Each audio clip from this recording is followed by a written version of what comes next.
Facebook একটা ভালোবাসার জায়গা। তাই আমরা সবাই এখানে আসছি ভালোবাসা দিতে আর ভালোবাসা নিতে। কেন জানি না, আপনারা ভালোবাসা দিতে একটু কিপটেমি করেন।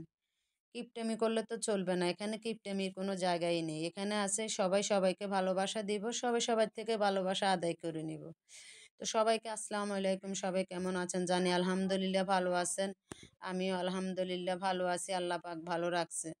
তো যে যেখান থেকে আমার ভিডিওগুলো দেখতেছেন সবাইকে মন থেকে অনেক অনেক ভালোবাসা এবং কি দোয়া দুটোই রইল।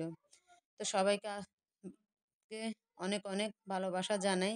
কারণ যারা আমার ভিডিওগুলো দেখতেছেন তাদেরকে অনেক অনেক ধন্যবাদ। প্লিজ আমার ভিডিওটা যদি ভালো লেগে থাকে একটু কমেন্ট করে যাবেন, একটু লাইক করে যাবেন। শেয়ার নাই বা করলেন, একটু কমেন্ট একটু লাইক তো আমি পেতেই পারি, তাই না? তাই আজকে কি করলাম, ছেলেটা বলছে একটু চিকেন খাবে। তাও ওগুলো আমার না, আরেকজনে আমাদেরকে গিফট করছে। একজনের খানা আমরা আরেকজনে খেয়ে ফেললাম। একটু ফ্রাইড রাইস, একটু চিকেন এনে দিয়ে আমার মার জন্য আনছিল। সে খানাগুলো আমরা খেয়ে ফেললাম। রিজিকে যার যেখানে আছে আর কি। তো আজকে আবার আমি একটু ফুলকপির শাক নাকি পাতাকপির শাক, এগুলা পাতাকপির শাক দিয়ে চিংড়ি মাছ দিয়ে একটু ঝোল করলাম।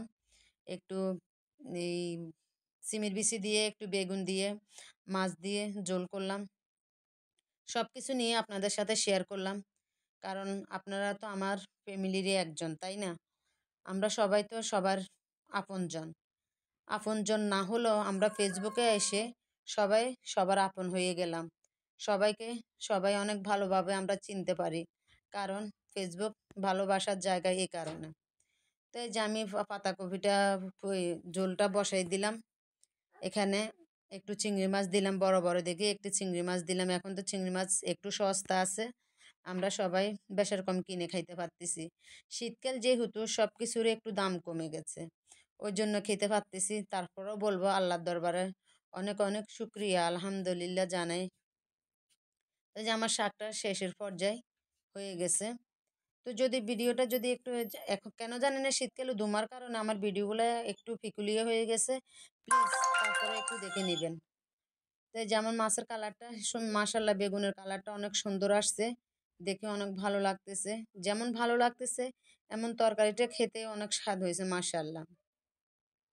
কে কিভাবে খান জানি না, তবে আমি সিমের বিচিটা এভাবে রান্না করে খাই, মাছ দিয়েও খাই। তো আমার ভিডিওটা শেষের দিকে ভুল হলে মাফ করে দিবেন।